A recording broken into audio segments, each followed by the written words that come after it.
वैज्ञानिकों को सेना की वर्दी पहनाई गई, जिसे आप यहां देख सकते हैं।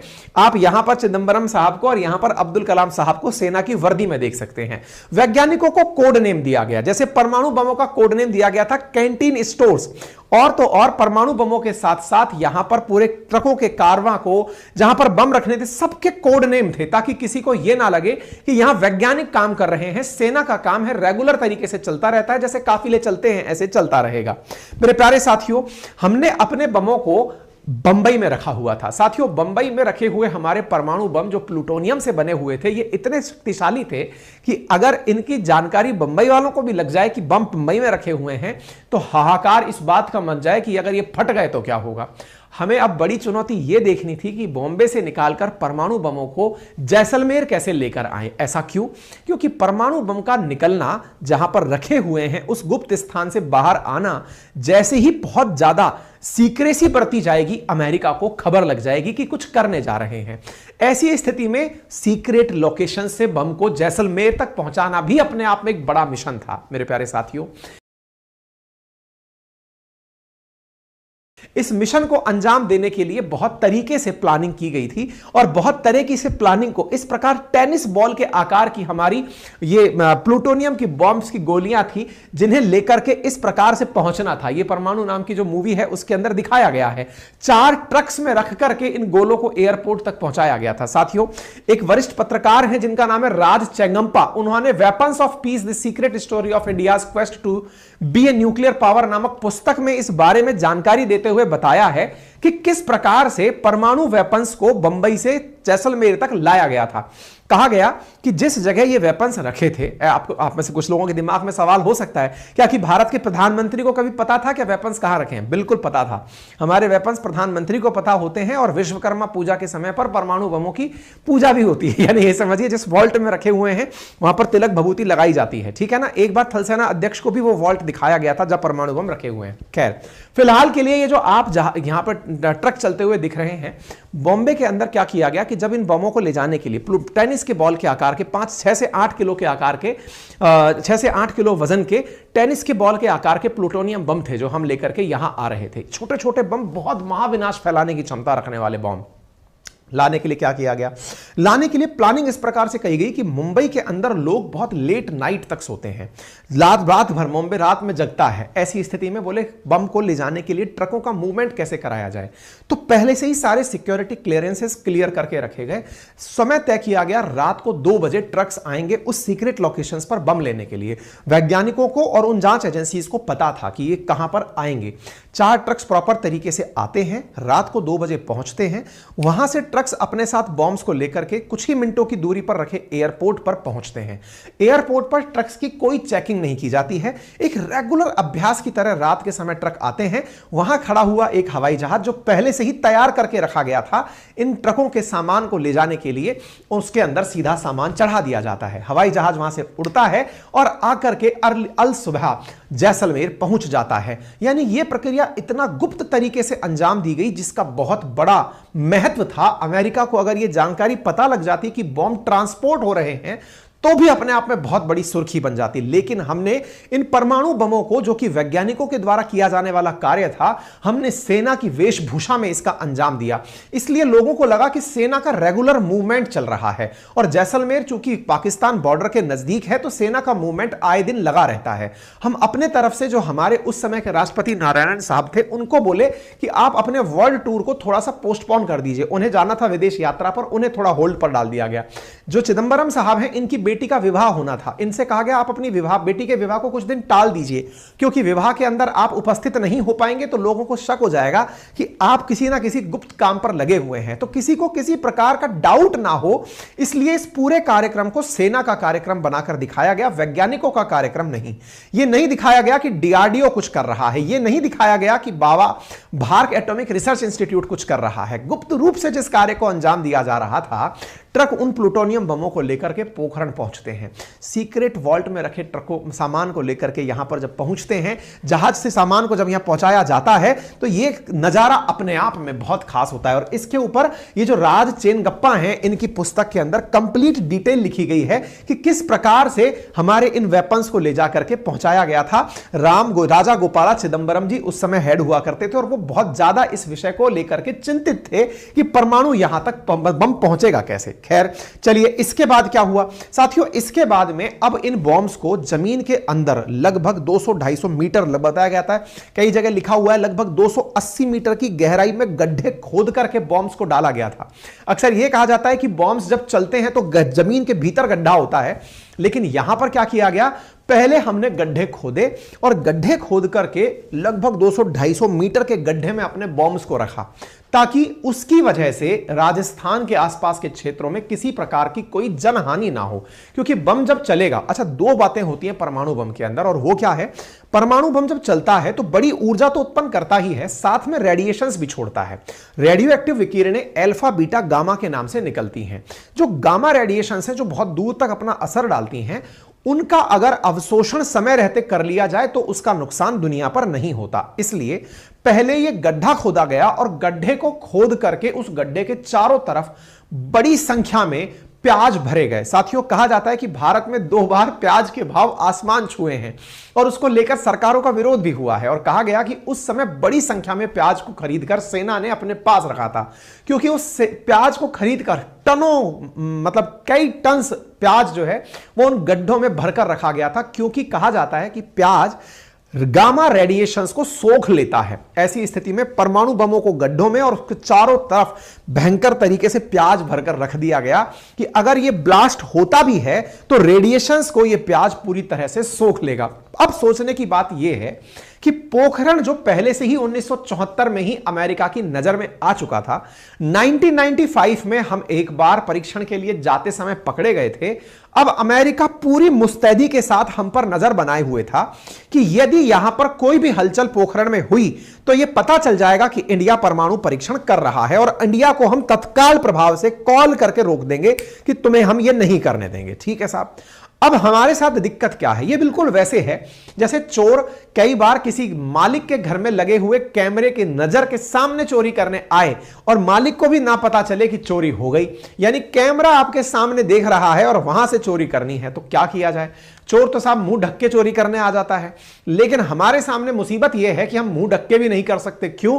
क्योंकि उसका जो सैटेलाइट चल रहा है वो कैसी भी मूवमेंट उस क्षेत्र में देखेगा, कैप्चर कर लेगा।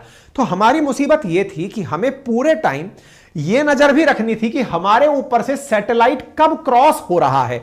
जिन जिन समय पर सैटेलाइट हमारे ऊपर से क्रॉस होगा, हम उस समय पर कोई काम नहीं कर सकते, नंबर 1। और नंबर 2, सैटेलाइट में हर 4 घंटे, हर 8 घंटे, हर 12 घंटे बाद की तस्वीरें ली जाती थी, और उन तस्वीरों में यह देखा जाता था कि क्या इस साइट पर कोई भी हलचल हुई है, क्या कोई भी परिवर्तन इस साइट पर हुआ है। अगर हुआ है तो फिर उसका माइन्यूटली ऑब्जर्वेशन किया जाता था। तो अब आप सोचिए, हमारे लिए उस क्षेत्र में 280 मीटर के आसपास का पहले तो गड्ढा खोदना, 100 से अधिक वैज्ञानिकों को उस क्षेत्र में इस प्रकार की व्यवस्था के लिए तैयार करना सो दैट वो परमाणु परीक्षण कर पाए, वैज्ञानिकों को वहां पर पहुंचाना, ट्रांसपोर्ट के नाम पर ट्रकों का वहां पहुंचना और किसी भी प्रकार की चूक ना हो, यह सारा अंजाम देना था। अब आप सोचिए किस तरह से यह प्लान किया गया होगा।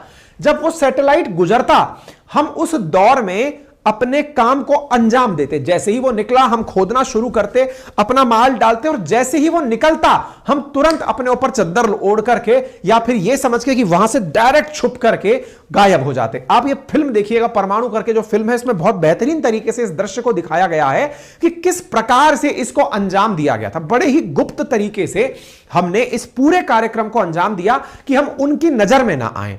साथियों, उनकी नजर में ना आए और इस काम को हम अंजाम देते जाएं, तो अब आप सोचिएगा कि केंद्रीय नेतृत्व में बैठे प्रधानमंत्री के द्वारा, अटल जी उस समय बैठे हुए हैं, उन्होंने भी इसमें इतनी जबरदस्त सीक्रेसी बरती थी कि उनके तत्कालीन जो एनएसए थे, जैसे आज हमारे डोभाल साहब हैं, ऐसे उस समय ब्रजेश मिश्र साहब हुआ करते थे, उनको पता था कि क्या काम हो रहा है। प्रधानमंत्री को पता है, एनएसए को पता है, लेकिन रक्षा मंत्री जॉर्ज फर्नांडिस साहब तक को नहीं पता है कि हम परमाणु परीक्षण करने जा रहे हैं। इस लेवल की सीक्रेसी यहां पर चिदंबरम साहब को पता है, आर चिदंबरम साहब जो परमाणु परमाणु ऊर्जा आयोग के अध्यक्ष हैं, साथ में अब्दुल कलाम साहब और उनकी टीम को पता है कि हम क्या कर रहे हैं, लेकिन देश में किसी राजनेता को कानो कान खबर नहीं है कि देश परीक्षण करने जा रहा है। लेकिन इस दौर में राजनेताओं के सामने भी प्रधानमंत्री को बड़ा ही शांत रिएक्ट करना है कि हम इस काम को अंजाम देने तो जा रहे हैं, लेकिन मजाक ना बन जाएं, क्योंकि दुनिया की खुफिया एजेंसी में सर्वश्रेष्ठ मानी जाने वाली CIA हम पर एनी टाइम निगरानी रख रही है। तो अब आप सोच गए होंगे कि उस समय का कालखंड किस प्रकार का रहा होगा। अब ऐसी स्थिति में हम परमाणु बमों को इस वाली न्यूक्लियर साइट पर गहरे गड्ढे में उतार रहे हैं। यह न्यूक्लियर टेस्ट साइट है जो आपको बिल्कुल बैरन सी दिख रही है, यह जानबूझकर ऐसी है क्योंकि ऊपर से यह लगे कि यहां कुछ नहीं हुआ है। इसके अंदर गहरे गड्ढे खोद करके पहले परमाणु बमों को सेट किया गया। वैज्ञानिकों को जहां रखा गया वो जमीन के बिल्कुल नजदीक चिपके हुए टेंट से थे, जो दूर से देखकर यह लगे कि यह जमीन का हिस्सा है। मिट्टी, पेड़ पौधे, इस तरह के टेंट्स थे। वैज्ञानिकों को सेना की ड्रेस पहनाई गई ताकि यह लगे कि सेना यहां पर काम कर रही है। अमेरिकी उपग्रहों से बचकर प्रॉपर तरीके से यहां पर काम किए जा रहे थे। इस प्रकार का एक दृश्य उस मूवी में भी दिखाया गया है कि इस प्रकार से निगरानी यहां पर पूरे टाइम रखी जाती थी। ठीक है साहब, हमारे वैज्ञानिकों ने पूरी तरह से इस पूरी चीज पर नजर रखते हुए काम किया। कलाम साहब ने इस बारे में बाद में जब ये परीक्षण हुआ उसके बाद में कई इंटरव्यूज में इस बात का जिक्र भी किया कि हमने कैसे अपने न्यूक्लियर टेस्ट को अंजाम दिया। ठीक है साहब, प्याज का इस्तेमाल हो गया, सब कुछ हो गया। NSA साहब पूरी तरह से प्रधानमंत्री के पास बैठे हुए हैं। अच्छा, एक मुसीबत उस समय और हुआ करती थी, और वो मुसीबत क्या थी? मई का समय जो है ना, उस समय राजस्थान के अंदर लू का माहौल आना शुरू हो जाता है। थोड़ी हवाएं चलने लगती हैं, मिट्टी उड़ने लगती है। मिट्टी उड़ने लगती है तो हमारे कार्यक्रमों में सबसे बड़ी दिक्कत यह है कि परमाणु परीक्षण हो और ऐसे समय में रेडिएशन का स्राव हो, और रेडिएशन हवा के माध्यम से भी कहीं अगर पहुंच जाए तो भी चिंता का विषय है। तो हमें यह देखना जरूरी था कि टेम्परेचर और स्थितियां बड़ी सामान्य रहनी चाहिए। कलाम साहब ने दिन की इस बात के लिए कहा कि सब परीक्षण हम 11 मई को करेंगे। बोले उस दिन बुद्ध पूर्णिमा है। बोले ऐसा क्यों? क्योंकि भारत गौतम बुद्ध का देश है, अहिंसा का हम सूत्र दुनिया को पढ़ाते हैं। हम कहते हैं कि हम किसी के साथ में किसी भी प्रकार का पहले से युद्ध नहीं करेंगे। 2500 साल का भारत का इतिहास रहा है, भारत ने किसी देश पर आक्रमण नहीं किया है। तो हम आज भी इस काम को करेंगे केवल आत्मरक्षा के लिए, दुनिया को दिखाएंगे कि हमने बना लिया है, लेकिन किसी को धमकाने के लिए नहीं। दिन भी बड़ा टैक्टिकली विचार किया गया। सूचना मिली कि मौसम साफ रहेगा, परमाणु परीक्षण किया जा सकता है, तब जाकर साथियों ये दिन आया। और इस दिन में इस परमाणु परीक्षण को होते हुए आप इस तस्वीर में देख रहे हैं किस प्रकार से आसमान में धूल का गुबार उठा। साथियों, यह ऐसा बॉम्ब ब्लास्ट था कि अगर यह धरातल पर किया गया होता तो संभवतया आसपास बॉर्डर भी गायब हो गए होते। लेकिन इस परमाणु परीक्षण को जमीन के अंदर बहुत भीतर घुस के किया गया। उसके बावजूद भी जब यह परीक्षण हुआ तो मेरे प्यारे साथियों, आसपास के जिस भी व्यक्ति ने इस नजारे को देखा उसके रोंगटे खड़े हो गए। मेरे प्यारे साथियों, कहते हैं कि जो भूकंप को नापने के लिए सिस्मोग्राफ लगाया जाता है, जो सिस्मोलॉजी के तहत अध्ययन करता है कि कितना रिएक्टर स्केल पर भूकंप आया है, सबकी सुइयां अटक गई। वैज्ञानिक बंकरों से बाहर निकल करके भारत माता की जय के नारे लगाने लगे। जो भी इस दृश्य को देख रहा था भाव विभोर हो रहा था, क्योंकि भारत ने अमेरिका को चुनौती देते हुए उस लीग में कदम रख दिया था जिस लीग के लिए अमेरिका हमें ना जाने कब से रोक रहा था, कितने वैज्ञानिकों की बलि ले चुका था, हमारे आत्मसम्मान को चोट पहुंचा चुका था। जैसे ही यह सारा कारनामा हुआ, कलाम साहब के मुंह से निकला कि हमने दुनिया की परमाणु शक्तियों का प्रभुत्व समाप्त कर दिया है। अब 1 अरब लोगों के हमारे देश को कोई नहीं कह सकता कि उसे क्या करना है। अब हम तय करेंगे कि हमें क्या करना है। उसी समय प्रधानमंत्री निवास में प्रधानमंत्री के बगल में बैठे हुए NSA ब्रजेश मिश्र के फोन पर घंटी बजती है। वो रिसीवर उठाते हैं और कलाम साहब कांपती हुई आवाज में कहते हैं, sir we have done it. Sir, हमने कर दिखाया है। उधर से मिश्रा फोन पर ही चिल्लाते हैं, God bless you my dear Kalam. और ये इतिहास बनते हुए जब देखा तो प्रधानमंत्री आवास में सब चुप थे, आंखों में खुशियों के आंसू थे, और यह घटना अखबारों की सुर्खियों में छप रही थी। मेरे प्यारे साथियों, जैसे ही यह घटनाक्रम हुआ, सब तरफ से दुनिया के अंदर यह तहलका मच चुका था कि भारत ने कुछ ऐसा कर दिया है जो अत्यंत खुशी का समय है भारत वालों के लिए, और उन्हें इस प्रकार का पल मिल गया है जिसे देख करके वो आने वाले समय में हर बार दुनिया की नजरों में नजरें डालकर बात कर पाएंगे। मेरे प्यारे साथियों, अमेरिका निरंतर भारत पर दबाव डाला रहा था कि आप भारत वाले कॉम्प्रिहेंसिव टेस्ट बैन ट्रीटी पर साइन करें। लगभग 150 देश उस समय साइन कर चुके थे। नॉन प्रोलिफरेशन ट्रीटी पर साइन करें, सीटीबीटी पर हस्ताक्षर करें, लेकिन भारत साफ इनकार कर चुका था कि नहीं, हम परमाणु बम रख करके ही कुछ करेंगे। तो मेरे प्यारे साथियों, जब यह काम हुआ तो उस समय अटल जी के द्वारा इस भाव की अभिव्यक्ति कैसे दी गई, उस समय का आप एक दृश्य देखिए। यह समय है मई 11, 1998 का। अटल जी अपने निवास से बाहर निकलते हैं और निकल करके उनके साथ में प्रमोद महाजन जी भी उपस्थित हैं। यहां पर भारत का झंडा लगा हुआ है। प्रेस कॉन्फ्रेंस के लिए प्रधानमंत्री आते हैं और प्रधानमंत्री लिखी हुई लाइन लेकर आते हैं और केवल अपने स्तर पर एक ही लाइन बोलते हैं, हमने आज शाम को इतने बजे परीक्षण कर दिया है। प्रधानमंत्री Atal Bihari Vajpayee at 15:45 hours India conducted 2 nuclear tests in Pokhran range. These tests conducted today. Devices के नाम लिए। सबसे इंपॉर्टेंट बात यह है कि आपने अनाउंसमेंट में गिनती की पंक्तियां बोली और पत्रकारों से कहा, नो क्वेश्चंस प्लीज, आज कोई हमसे सवाल नहीं करेगा। आप इस इंटरव्यू के खत्म होने का दृश्य जरूर देखिएगा, मात्र 2 मिनट का इंटरव्यू है।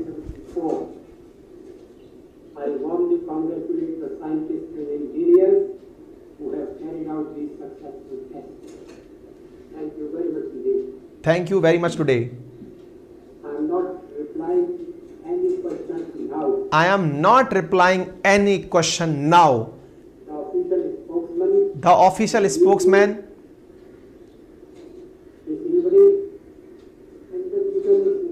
मतलब स्पेशल स्पोक पर्सन ही आपको जवाब देगा, मैं कोई जवाब नहीं दूंगा, कहकर प्रधानमंत्री यहां से निकल गए।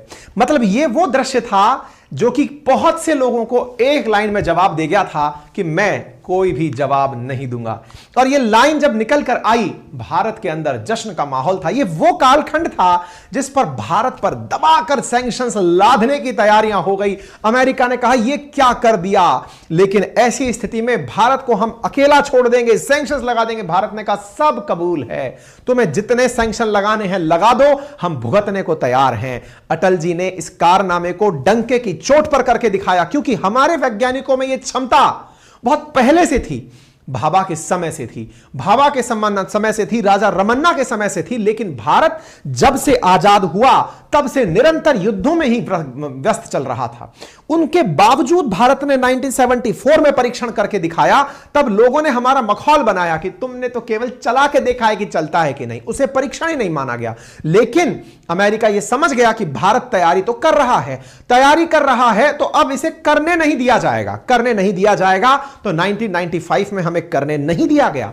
अटल जी जैसे ही सरकार में आए, सबसे पहले कहा करना है भाई, यही करना है, सबसे पहले यह तय किया जाए। और साथियों, यह कारनामा हुआ। और ऐसी स्थिति में आप उस समय डीआरडीओ चीफ हुआ करते थे, आपने सारी बातें फिर प्रॉपर तरीके से आके मीडिया को जवाब में दी। और प्रधानमंत्री फिर निकल करके लोकसभा में पहुंचे, संसद में पहुंचे और अपनी तरफ से जाकर के संसद को और देश को जवाब देते हुए कहा कि हमने परमाणु बम आत्म सुरक्षा के लिए बनाया है, ताकि हमारी तरफ कोई भी नजरें उठाकर ना देखे। भारत की इस सफलता पर अमेरिका को बहुत खीज हुई। क्यों? क्योंकि अमेरिका तब से पहले केवल और केवल पाकिस्तान को ही पोषित करता आ रहा था। निरंतर हर भारत पाकिस्तान युद्ध में पाकिस्तान को अमेरिका के द्वारा सपोर्ट दिया जा रहा था। बिल क्लिंटन उस समय भारत की तरफ बहुत खफा होते हुए उन्होंने हमारे ऊपर बहुत सारे सैंक्शंस लगा दिए। आप ये खबर देख सकते हैं 1998 की, US imposes sanctions on India. और ऐसी स्थिति में ब्लिंकन की तरफ से बयान आया और उन्होंने पब्लिकली बाहर आते हुए कहा, और यह उनका स्पीच भी है, जिसमें उन्होंने कहा कि एशिया के अंदर भारत के द्वारा परमाणु बम का परीक्षण किया गया है, यह सही तरीका नहीं है। भारत को कॉम्प्रिहेंसिव टेस्ट बैन ट्रीटी के ऊपर साइन करना चाहिए। हम इस तरह की चीजों को एडमायर नहीं करते हैं, लेकिन भारत तो पहले ही निर्णय ले चुका था कि हम अब ऐसा ही करेंगे। और भारत ने लोगों को यह विश्वास जरूर दिलाया कि हम नो मतलब नो फर्स्ट यूज, हम अपने स्तर पर पहले कभी भी इसका इस्तेमाल नहीं करेंगे। नंबर दूसरा, जिसके पास परमाणु बम नहीं है उसके ऊपर भी हम परमाणु बम नहीं चलाएंगे। लेकिन हां, एक बार किसी ने गुस्ताखी हम पर कर दी तो उसे फिर छोड़ेंगे भी नहीं। भारत ने अपनी नई परमाणु नीति उस समय अपनी तरफ से घोषित कर दी। हथियारों का प्रयोग करने में पहल नहीं करेंगे, हम पहल नहीं करेंगे। नो फर्स्ट यूज कि जिनके पास परमाणु शस्त्र नहीं है हम उनके विरुद्ध उनका उपयोग नहीं, जिनके पास परमाणु शस्त्र नहीं है हम उनके विरुद्ध भी इसका उपयोग नहीं करेंगे। मेरे प्यारे साथियों, आप सबने इस पूरी कहानी को इतना डिटेल में एंड तक सुना है और मैं आपको स्टैटिक्स बता दूं कि YouTube पर जितने भी आप में से मुझे लिसनर सुन रहे हैं उनमें से बहुत ही कम लोगों ने मुझे सब्सक्राइब किया हुआ है। सब्सक्राइब करने में कुछ फ्रैक्शन ऑफ सेकंड का समय लगता है, उसमें आपका कोई चार्ज नहीं लगता, लेकिन हमें उसका बहुत लाभ होता है क्योंकि हम उससे बहुत मोटिवेट होते हैं। सब्सक्राइब का बटन दिया हुआ है, उसे आप क्लिक कर दीजिए। अगर आपको ये स्टोरी आज जान करके रगों में खुशी का फिर से एक ज्वार आपके मन में निकला